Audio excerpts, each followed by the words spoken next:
Selamat datang di channel Cerita Cinta. Channelnya cerita cinta romantis. Disclaimer. Cerita ini hanya fiktif. Jika ada kesamaan tokoh, tempat dan cerita, itu hanya kebetulan semata, tidak ada unsur kesengajaan. Sebelum lanjut jangan lupa like dan subscribe dulu. Janda Malam dari Desa, bagian ke-6. Aku suka kamu. Tatapannya tajam. Wajahnya penuh harap. Sebenarnya ini adalah titik terang bagiku. Namun, aku harus fokus dengan Aisyah dulu. Tapi saya janda, Mas. Saya punya anak. Boleh saya pinjam ponselnya? Aku tak tahu untuk apa, tetapi ponsel yang ada di tanganku akhirnya pindah tangan juga. Oke. Ini ponselnya. Itu nomor saya. Nanti saya telepon lagi. Sekarang saya harus pergi dahulu. Aku pun terpaku, melihat punggung Mas Walid menjauh. Aku melihat layar ponselku ada jejak panggilan keluar dengan nama, Walid Ganteng. Kalau begitu kenapa dia langsung kabur saat aku bilang, aku seorang janda yang beranak? Ah, sudahlah itu masalahnya. Jangan sampai terlalu berharap, wahai hatiku. Kamu sudah siap manis. Aku tak bisa mengelak lagi untuk malam ini, demi anakku. Maaf, Pak, saya tidak biasa pakai baju kurang bahan. Jadi, saya pakai baju saya sendiri saja. Baru saja tadi aku memeriksa baju hadiah dari Pak Thohir, ternyata tak cocok denganku. Tidak apa-apa. Kamu nanti hanya menemani saya karaoke sebagai latihan. Besok-besok kalau kamu kerjanya rajin selain kamar kos yang gratis, kamu bisa dapat duit banyak. Ingat duit banyak. Pak Thohir sedikit mendekat dengan senyuman penuh arti. Maaf, saya hanya ingin segera bertemu dengan anak saya. Kata Mas Tejo setelah ini saya bisa bertemu dengan anak saya. Pak Thohir kembali menarik diri, lalu berdecak.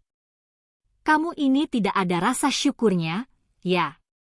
Setelah percakapan itu tak ada lagi yang bersuara sampai mobil yang kami tumpangi berhenti di depan ruko tinggi. Tampak jelas betul wajah amarah Pak Thohir. Aku hanya mengekor Pak Thohir. Dia masuk ke ruko serba hitam itu. Ngeri banget, sih. Kenapa harus hitam-hitam? Sama seperti kamar Pak Thohir. Pemandangan wanita lelaki bercumbu di setiap lorong. Wanita dengan baju minim. Tepat sekali seperti hadiah dari Pak Thohir yang diberikan padaku. Sebenarnya jijik aku melihat kondisi ini. Namun, aku harus mengikuti Mas Tejo untuk menemani Pak Thohir ke sini supaya aku cepat bertemu dengan Aisyah. Pak Thohir membuka salah pintu ruangan yang terletak paling pojok lorong ini. Ada beberapa lelaki dan wanita di sana. Lampu yang temaram tak begitu jelas untuk memindai wajah mereka. Yati. Aku menoleh ke sumber suara yang memanggilku. Ternyata Mas Tejo. Dia pun bekerja di sana. Dia tampak membawa nampan yang berisi piring berisi buah-buahan dan sebotol besar minuman soda beserta gelas-gelas kecil. Mas Tejo sudah di sini. Iya. Ya, sudah ikuti saja Bos Thohir itu. Jangan sampai mengecewakannya. Aku ke sana dulu. Mantan suamiku itu berlalu begitu saja. Setelah sadar aku pun lekas mengikuti Pak Thohir, masuk ke ruangan yang sudah dibuka oleh Pak Thohir tadi. Yati, sini duduk di sebelah saya, perintah Pak Thohir. Dengan risih dan segan aku mengikuti perintah beliau. Sempat beliau hampir menjamah pipiku, tetapi segera ku tepis. Di sana, aku bekerja sebagai pemandu karaoke. Seperti memutarkan musik, menuangkan minuman ke gelas para tamu, menemani, dan apapun perintah pelanggan kita harus mematuhinya tanpa tapi.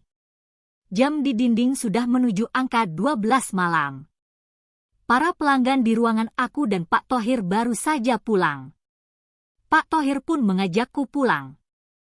Kamu sudah tahu, kan, Pekerjaan di sini harus ngapain aja? Tanyanya saat jalan menuju mobil. Sudah, Pak. Jangan sekali-kali membuat aku marah lagi. Kalau tidak kamu akan aku usir dari kos dan kamu tak akan bisa bertemu anakmu. Ancaman Pak Thohir sedikit membuatku takut. Namun, aku tak kuasa melawan. Hanya anggukan kaku yang bisa kusuguhkan. Tepat pada jam 12 malam, aku sampai di kamar. Aduh, lelahnya. Ini semua demi Aisyah. Besok Mas Tejo janji akan mempertemukan kami.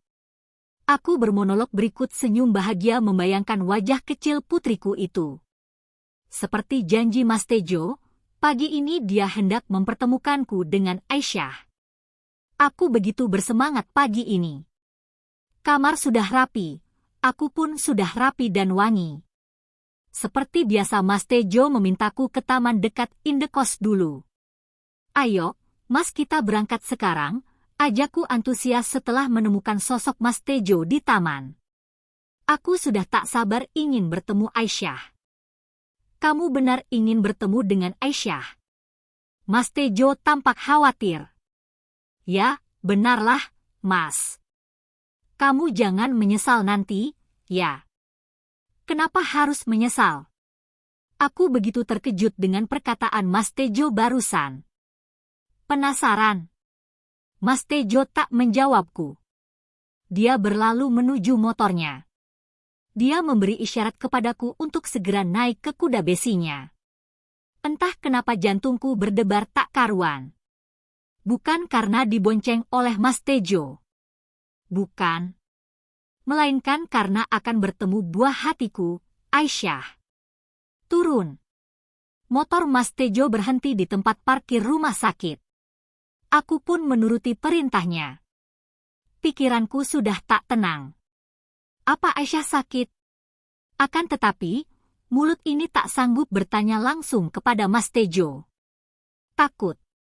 Aku takut kalau jawaban Mas Tejo tak sesuai harapan. Tak ada yang keluar dari mulut kami. Mas Tejo pun bungkam. Aku hanya mengekornya melewati lorong rumah sakit. Itu Aisyah. Telunjuk Mas Tejo mengarah ke ruang ICU rumah sakit ini. Di sana tergeletak tubuh Aisyah. Tidak mungkin, lirihku. Mataku berkaca-kaca. 1 menit kemudian, butiran bening tak kuasa bertahan. Dia mengalir deras dari sudut mataku. Aisyah. Kamu kenapa sayang? Badanku luruh di depan pintu ICU. Lemas. Ayo, ikut aku. Mas Tejo memapahku menuju kursi terdekat dengan ruangan Aisyah.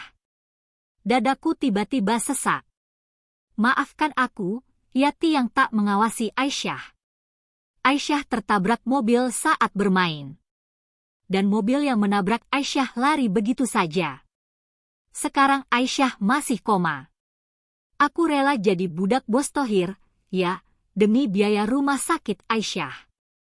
Panjang lebar Mas Tejo menjelaskan. Aku tak terlalu memperhatikannya. Yang ada di pikiranku sekarang hanya Aisyah.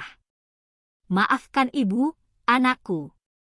Aku tak fokus saat bekerja di warung Mas Tresno. Untungnya pelanggan tak terlalu ramai. Mbak Yati, ada masalah.